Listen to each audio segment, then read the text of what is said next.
Pemirsa, COVID subvarian Omicron XBB kini sudah ditemukan di Indonesia. Nah, apa perbedaan dari varian sebelumnya dan bagaimana pemerintah mengantisipasi hal ini? Kita akan bahas lengkapnya dalam fact check berikut ini. Yang pertama, kita akan lihat terlebih dahulu apa sebenarnya subvarian Omicron XBB ini. Ternyata subvarian Omicron XBB sudah ditemukan di 24 negara termasuk di Indonesia.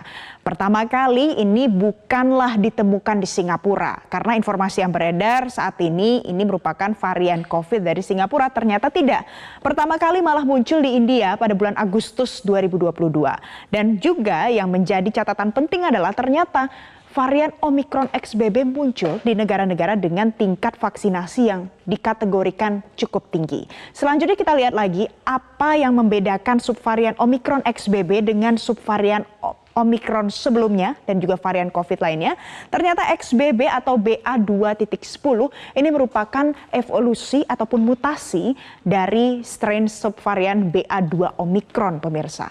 Jadi dari yang sebelumnya yang kita kenal sebagai varian COVID Omicron kini sudah bermutasi dan kita kenal dengan nama XBB.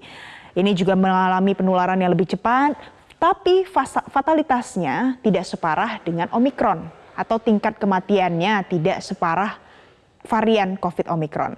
Selain itu juga dikatakan gejala yang selama ini dipantau pada semua pasien yang positif COVID Omicron XBB ternyata ini lebih ringan dari varian Omicron sebelumnya. Kemudian apa saja gejalanya? Kita akan lihat. Ada beberapa gejala yang ditemukan di pasien Omicron yang positif XBB. Ternyata yang pertama adalah batuk secara terus-menerus, sakit kepala, juga mengalami nyeri di bagian dada, mengalami perubahan kemampuan indera penciuman, berikut juga ada gangguan pendengaran dan juga disertai dengan menggigil. Jadi ini adalah dari hasil pemantauan sejumlah pasien yang hasil tesnya positif Omicron XBB dan bisa disimpulkan ada beberapa gejala yang terjadi yakni seperti ini. Jadi bisa dikategorikan gejalanya ringan tapi tetap bergejala dan tetap harus waspada. Nah, ini juga yang ternyata menjadi salah satu penyebab tingginya COVID-19 di Singapura pada hari-hari terakhir ini. Kita lihat seberapa signifikan peningkatannya. COVID di Singapura ternyata dilaporkan melonjak beberapa waktu terakhir 6.000 kasus perharinya. Terhitung pada 21 bulan Oktober tahun ini. Nah, 6.000 ini pemirsa ternyata diprediksikan belum mencapai puncaknya. Puncaknya bahkan diperkirakan bisa mencapai 25.000 kasus per bulan November. Dan ternyata Omicron XBB mendominasi 54% kasus COVID pada bulan Oktober ini, khususnya di bagian awal Oktober. Dan juga ditemukan ada peningkatan kasus ini lebih tinggi dari varian Omicron sebelumnya. Dan yang paling unik dan menarik adalah ternyata 17% dari kasus COVID di bulan September ternyata terulang lagi menjadi kasus infeksi ulang di bulan Oktober ini. Kemudian bagaimana dengan di Indonesia? Ternyata kita bisa menghimpun data yang pertama kali disampaikan oleh Menteri Kesehatan Budi Gunadi Sadikin. Kasus pertama ditemukan di NTT.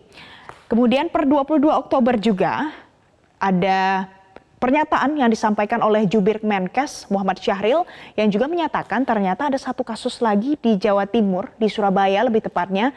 Dan pada saat diperiksa apakah pasien pernah melakukan perjalanan luar negeri, ternyata tidak.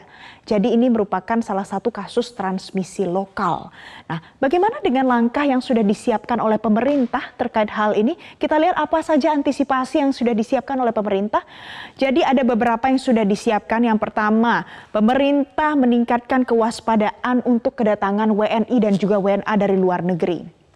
Mulai dari peningkatan pengawasan di setiap pintu-pintu masuk untuk masuk ke Indonesia. Kemudian masyarakat juga diminta untuk disiplin kembali protokol kesehatan, pakai masker, cuci tangan dan juga jarak. Nah, yang paling menarik dan penting adalah pemirsa apa? Masyarakat diminta untuk segera vaksin booster COVID-19. Memang angka vaksinasi di Indonesia cukup tinggi, 201 juta sudah menerima vaksin dosis pertama, 171 juta sudah menerima vaksin kedua, dan tercatat 64 juta sudah menerima vaksin booster ketiga. Tapi angka ini masih perlu terus ditingkatkan supaya masyarakat kita tahan dan juga kebal daripada COVID-19. Dan tidak lupa pemerintah kita juga sudah gencar untuk melakukan vaksinasi dosis keempat.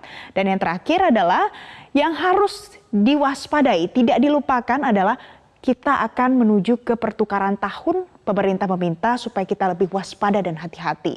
Nah, saya kutip pernyataan yang disampaikan oleh Jubir Kemenkes Muhammad Syahril pada 22 Oktober 2022. Terkait dengan subvarian Omikron XBB, hal ini sama sebenarnya seperti subvarian Omikron BA4 dan juga BA5 yang merupakan hasil mutasi dari virus sebelumnya.